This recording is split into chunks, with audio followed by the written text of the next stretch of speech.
ماذا تفعلون وكيف ترد؟ أنا ليس لي علم بالمذاهب، أعذر تقصيري، أسأل حضرتك الآن.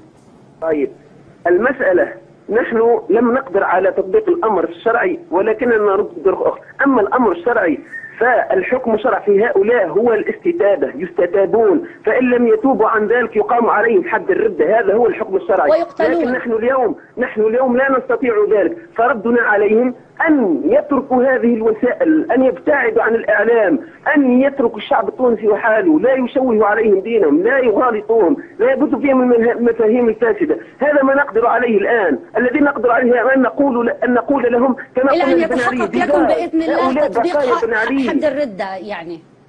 نعم. إلى أن يتحقق لكم تطبيق حق الردة، يعني الآن تقول هذا ما هو عظيم. شكرا لك بلال الشواشي. أشكرك بلال الشواشي، أحد أتباع التيار السلفي وطالب بجامعة الزيتونة التونسية في تونس.